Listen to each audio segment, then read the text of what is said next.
जगतामधील सर्वांना सलाम. आमच्या तारणाऱ्या जिवंत आणि गौरवी प्रभू येशू ख्रिस्ताच्या नावात विश्ववाणी परिवाराकडून आम्ही मार्गाकरिता प्रकाश कार्यक्रमात आपले सहर्ष स्वागत करीत आहोत. परंतु माझ्या मसीहा तुला मी झिडकारिले, तुला मी झिडकारिले. आहे मी पापी प्रभू रे.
आजच्या मननाकरिता देवाचे वचन असे.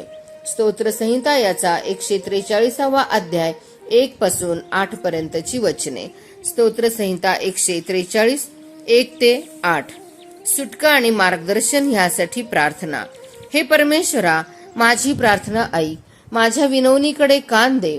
तू आपल्या सत्यतेने व न्यायत्वाने माझे ऐक. तू आपल्या दासाचा न्यायनिवाडा करू नको, कारण तुझ्या पुढे कोणीही जिवंत मनुष्य नीतिमान ठरणार नाही. वैरी माझ्या जीवाचा पाठलाग करीत आहे, त्याने माझे जीवन धुळीस मिळवले आहे.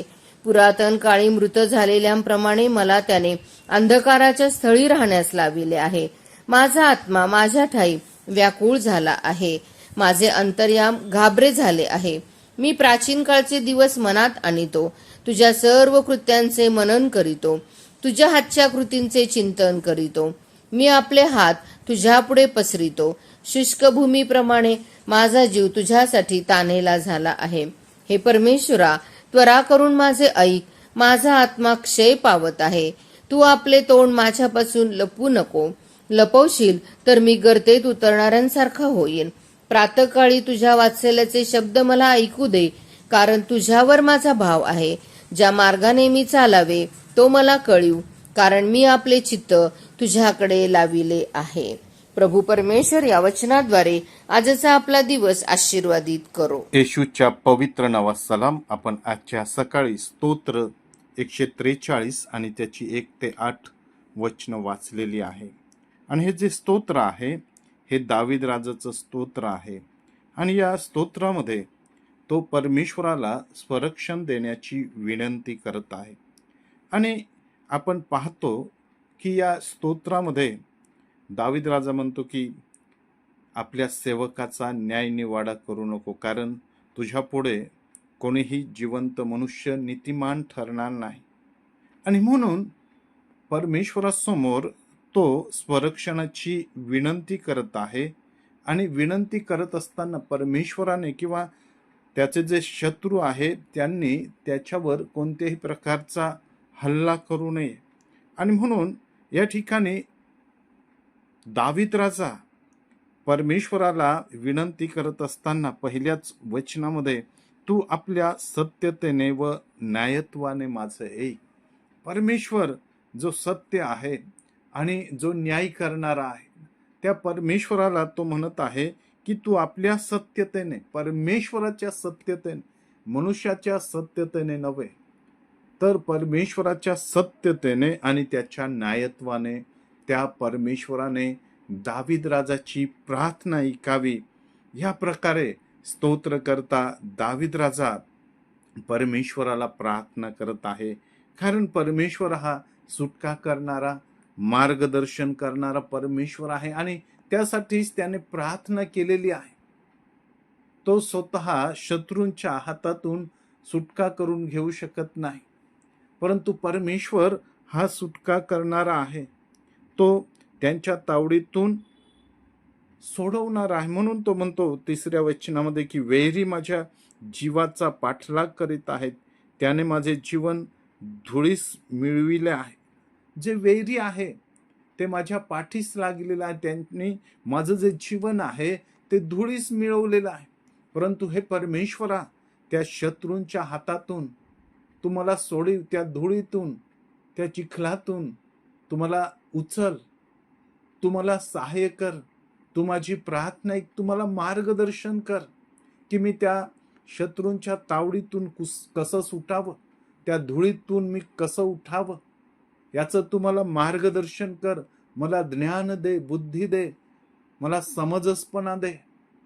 ही प्रार्थना या ठिकाणी स्तोत्र करता दावीद राजा परमेश्वराला करत आहे. 7व्या वचनामध्ये तो म्हणतो की हे परमेश्वरा, त्वरा करून माझे ऐक, माझा आत्मा क्षय पावत आहे. तू आपले तोंड माझ्यापासून लपवू नको, लपवशील तर मी गर्तेत उतरणारा सारखा होईल. तू आपले तोंड माझ्यापासून लपवू नको. परमेश्वराचं जे सामर्थ्य आहे त्या सामर्थ्याची जाणीव स्तोत्र करता दावीद राजाला आहे.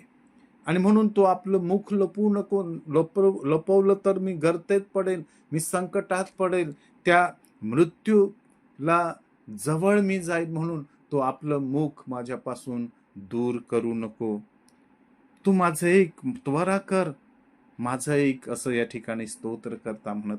होय माझ्या प्रियांनो, ज्यावेळेस आपण देखील लीन आणि नम्र होऊन आपल्या सुटकेसाठी परमेश्वराजवळ मार्गदर्शन मागतो, त्यावेळेस आपल्या शत्रूंवर तो विजय देतो, तो आपली प्रार्थना ऐकतो. देवबाप, ही वचनं आपणासाठी आशीर्वादित करू. आपण प्रार्थना करूया.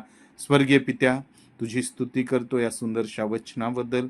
या वचनांप्रमाणे आम्ही देखील आमच्या स्वतःच्या सुटकेसाठी तुझ्याजवळ मार्गदर्शन मागावं, यासाठी तू आमचं सहाय्य कर. कारण त्या गर्तेतून वर काढणारा तू परमेश्वर आहे, शत्रूंवर विजय देणारा तू परमेश्वर आहे आणि ते विजयी जीवन जगण्याची कृपा तू आमच्यावर कर. येशूच्या नावात मागतो म्हणून तू ऐक. आमेन. आहे मी पापी प्रभू रे, मजला तू सावरीले, परंतु माझ्या मसीहा तुला मी झिडकारिले, तुला मी झिडकारिले. आहे मी पापी प्रभू रे. आणि तुम्ही विश्वास धरून प्रार्थनेत जे काही मागाल ते सर्व तुम्हास मिळेल. आपल्या प्रार्थना विनंत्या कोणत्याही वेळेस विश्ववाणी प्रार्थना केंद्राला टोल फ्री नंबरद्वारे कळवू शकता. आमचा टोल फ्री नंबर 1-800-2700-333. पुन्हा ऐका, 1-800-2700-333. आम्ही आपणासाठी या नंबरवर प्रार्थना करण्यास उपलब्ध आहोत. धन्यवाद.